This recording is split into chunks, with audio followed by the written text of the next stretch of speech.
Good evening, everybody. I am Red, and welcome back to the archives. Yeah, it's a new intro. I'm trying to workshop it. I don't know, it may sound goofy, but it may sound better later. Today we're going to be discussing a little series that I've picked up. I haven't fully finished it. I think I'm about halfway through. That is referred to by the name of Locke and Key. Spelled weird, yeah. It's a pun on the characters' names. Locke and Key itself is done by the art is done by an artist by the name of Gabriel Rodriguez, and we'll talk about the art in just a second. And the author, by the name of Joe Hill, as I'm looking through a little bit of the stuff about him, has actually done some pretty damn good work. I mean, I'm still trying to get more into like reading actual novels and series themselves, but there was something on here that did catch my eye. Is that Joe Hill here is the author of a novel by the name of Horns, which was turned into a movie a few years ago, starring Harry Potter himself. And Horns is just a great movie. So I didn't actually know that. This is just a little thing I wanted to say before we started, because damn, I love that movie. Yeah. So I guess we should go ahead and get into the series. Volume 1 of Locke and Key is a very, dense thing. Holding it in my hand right now. Now, normal graphic novels are only, a certain, width to themselves. This thing is, they're usually about 110 to 120. This is about 158, right? And it's an interesting series because it starts off with so much intrigue. It feels like a YA novel. Your Hunger Games, your Catching Fires, it's same here. Hunger Games, Divergent, all those sorts of great series. It feels like if one of those stories was taken by somebody who really didn't like kids, he just woke up one day and was like, you know what? Fuck them kids, and then just really, really put them through the ringer. Because I believe the series was adapted, or has an adaptation into a Netflix series. I haven't seen the Netflix series because it didn't interest me. I saw the first book at a comic shop a little bit ago, and I decided to pick it up. And I can safely say this is intrigue at some of its best, because I guess let's go ahead and get into the story of it, I guess. So if you don't want to know about it, then you can go ahead and click off, because after this it's going to be going into the plot of the whole series itself, of the first volume itself, and I don't want to spoil anybody who wants to read it for themselves, because this is worth reading. Everybody good? The amount of people watching this who want to get the hell out? Alright, starting now. Now, Locke and Key starts off with, the basic introduction to all the different characters. There's it starts out pretty heavy-handed, but let's go ahead and get into the introductions before we get into that. Now, the series itself stars 3 kids, Bode, Tyler, and Kinsey. Tyler being the oldest, the big brother of the whole thing, literally. He's a fucking linebacker. Bode being the youngest, he's, the wide-eyed kid who's, not super terrified of everything that's going around, even though he definitely should. And Kinsey is she's the, experimental kid that they threw in here, who's really kind of just wanting to figure some shit out, even though, the series really is just mean to her. But she's, your typical punk rock girl who then moves over into, I don't feel like I should, but then, actually grows into her own and becomes her own character, instead of just, being the victim in this circumstance. I kind of want to call it, the Daphne effect. From Scooby-Doo, Daphne is, she was the girl that kept getting captured until eventually they were like, this is a little ridiculous. And now she knows, jujitsu or some shit, and she kicks people's ass. I'm like, that's a good character development. But yeah, it's these three kids with their mom and their friend. He's not their friend. Okay, let me just go ahead and start with where the series actually starts. The series itself starts with, like, the opening of the father of all these kids opening his door and saying, "Hey, what's going on, everybody?" And there's a kid outside named Sam with his dipshit accomplice, big bald dude. His name's Al.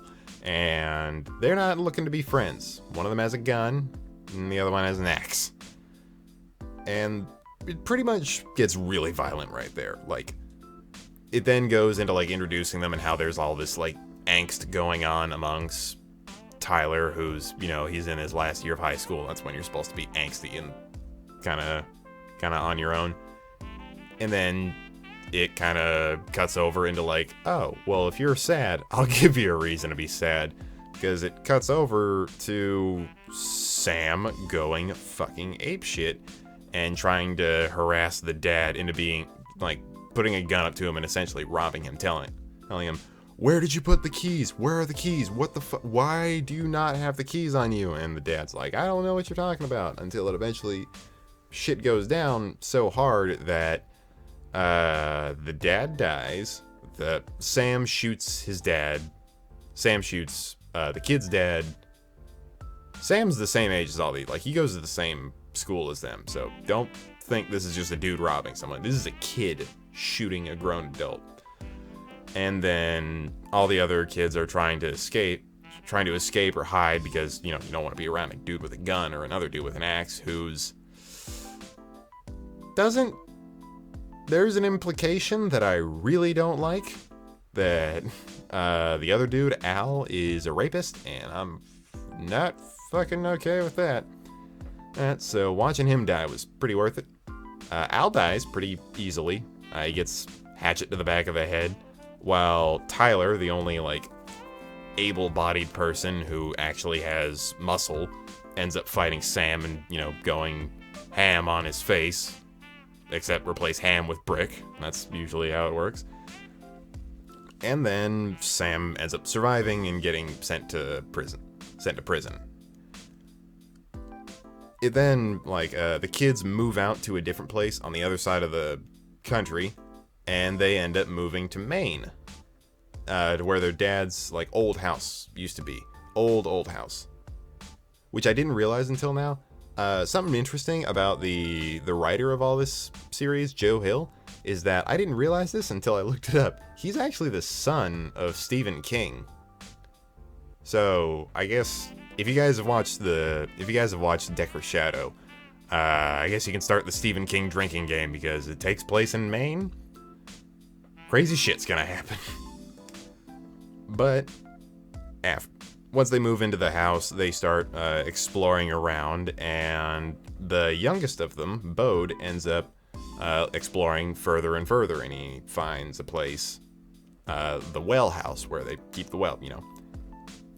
He walks out over there, and he thinks he hears something, like something's calling to him. It's a little spirit, a shadow thing, just in the well, always constantly there.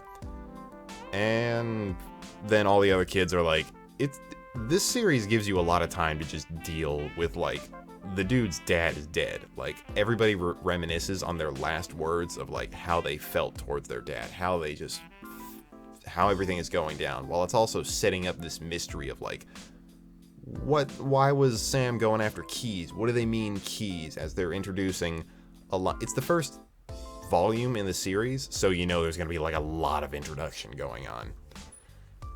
So Bode ends up finding a key that lets him, for, like, lack of a better term, go ghost when he goes through a certain door. Like, he opens the door, and then he can, like, shoot his spirit out, and it can go everywhere and do a whole bunch of different stuff. Well, he's the only one who ever figures out about it, because nobody else really believes him, because, you know, the kid. And nobody ever believes the kid. And it ends up getting to a place where you're not really certain about, like, what this spirit in the well is going on and what her deal is. It's a chick. At least it looks like a chick. I've read a little bit further, and it's still pretty hard to figure out. It's evil. That's what it is. It's evil. No gender, only evil.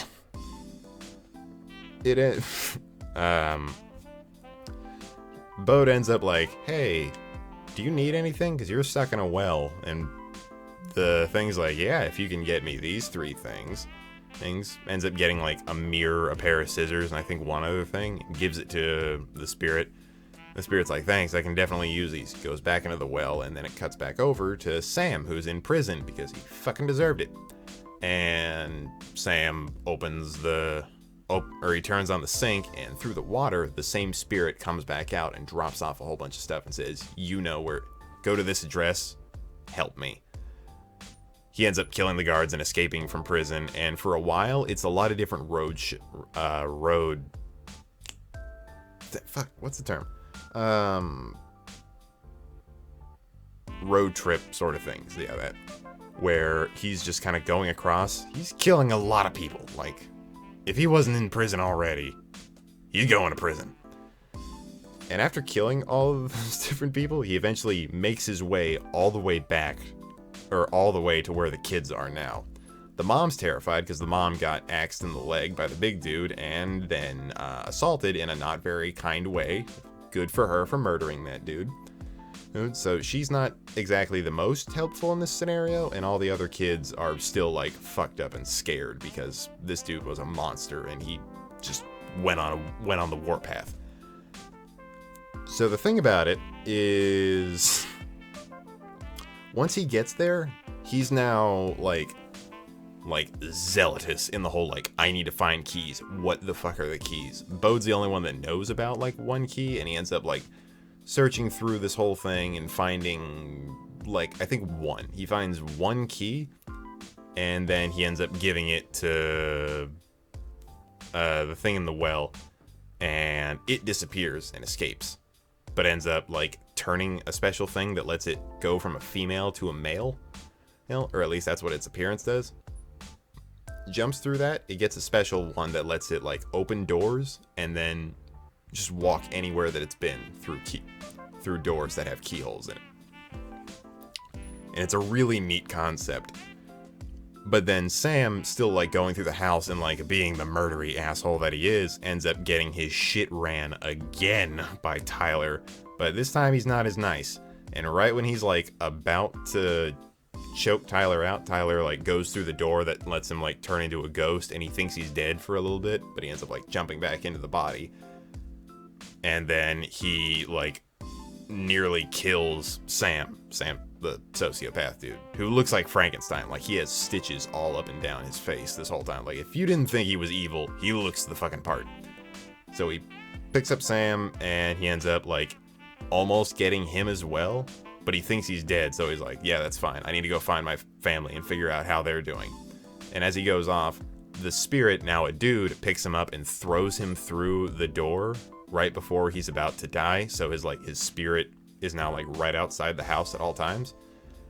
And then he just says like, you can come by later. And it's this weird thing of like, there's a plan being set up, and you really want to know what's going on, because there's a lot going on in this volume, and it's all like super gripping, I'll say. Like, violence, I feel like, has a good way of like holding on to you and saying like, you need to pay attention, which it really does.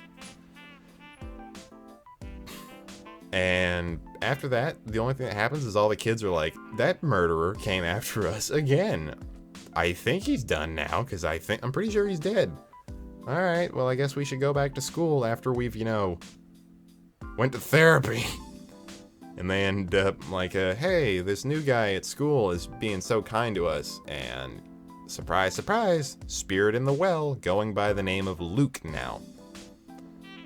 And that's where the first volume ends. I just finished the third one, and I'm definitely gonna do a review for the next two once I like intersplice it with a few of the other ones that I've done. And for this series, holy fuck, I want to read more. Like, there's so much to this that feels unsettling. Like, when I first saw it, my first thought was like, oh, YA nonsense. It's gonna be one of those stories where the kid is inexplicably younger than they need to be, and then do crazy shit. But then when you watch this, you're very apparent that these are kids. Like, like, Bode is the special level of dumb that most kids are, where they're very wide-eyed and they just accept a lot of stuff going on. Weird spirit out in the well? Guess maybe it just be my own things talking to me, having fun. Maybe it's all for real, and fairies and monsters and all that stuff going on. There's very much a child innocence to him that you feel like is a little bit too naive, but you never really look down on him for it, because he's still a human. Like, he's still smart enough to figure things out. Kinsey is very much that character that you didn't have high hopes for in the beginning, because she was the one that panicked the hardest, and you think like, oh, this is going to be the character that they put into situations so she can react the hardest. And she very much like learns from that, and she ends up being the thing that you would look to for stability along for these points. And Tyler is like the 18-year, he's the 17, he's the 18-year-old who's just a little bit more competent than he needs to be, but you would have no problem like suspending disbelief over it, because he's a good kid. He's a very Jesus, this kid needs a hug. Like, not from his mom or anything like that. He needs a hug from like everybody ever. But all of the main kids are so like, you feel for them. Sam himself also gets like a little bit of a backstory too, where you do figure out like why he's fucked up. And it's very like disheartening to see him be as like drowned down as he is. And I really hope like later on he gets at least a little bit of a redemption, to where when he dies you don't feel nothing but joy in his like infinite demise. You feel like, I don't know if he dies right now, because I know where he is right now. He's a ghost floating around at the end of this book, but he's not dead. And I really hope that he gets like a little bit of like, hey, fuck, I'm sorry. I want that for this character, because he seems like he needs it. But yeah, I guess that's it for the story. Now, one more thing I want to touch on before I go, because this is already running super damn late, is that there's a specialty to this series that I really wanted to talk about, is that the art style in it. Not the art style in particular of a lot of the characters, because it's like classically well done. And characters have their own unique shape, style, and just overallness to them. But the one thing I did want to mention is that the characters in this, like, have detailed, large eyes. Like, you always notice the color of the character's eyes. You always notice the size of them, where they're looking. You always notice just this, like, emotion is conveyed in the eyes, not in the facial features like the cheeks, the lips, the eyebrows. It's through the eyes. Like, you feel like you're looking at the souls of these characters every time you see where they're going. Like, you can tell the intentions of somebody based on how they react and where they're looking. It's all a special level of like, there's detail in here for a reason. It's like when you used to watch Scooby-Doo, and then you would see like a certain door or a certain book that was in the background that was painted a little bit differently, or it was drawn a little bit less so, but in reverse. Because it has the most detail, you feel like you need to look at their eyes. You need to see what they're seeing. And it's very, like, haunting. Because a lot of times when you see characters that have big eyes, they're very cute. They're very, like, just openly wide-eyed. Anime, for instance. The big eyes really just give you a sense that this character is bubbly, happy, whatever's going on with them. The less color in the eyes, the less you're really looking at them. The less you feel like they're windows to a soul and just things that they use to perceive. Like the whole trope where the character has like thinner eyes that like go up into like a little bit of a point. Like, you know, your typical anime villain, Pegasus from Yu-Gi-Oh! Or Frieza from Dragon Ball. Those sort of like thinner eyes that go into sharper points, where you're like, this character's a little bit meaner than you'd think, because you're not looking at them this way. But all these characters have wide open eyes that feel like they're conveying everything through them. And since this video has gone on long enough, I think I'm going to end it there. That has been another trip into the archive, and I'm hoping that I can add a lot more because my bookshelves are full, and I'm really hoping that I get to talk about them just a little bit more. So, until next time, I'm going to go ahead and close the doors and make sure that each and every one of you out there are safe, happy, healthy, doing what you love, and loving what you do. So, until next time, I've been Red. I'll see you later.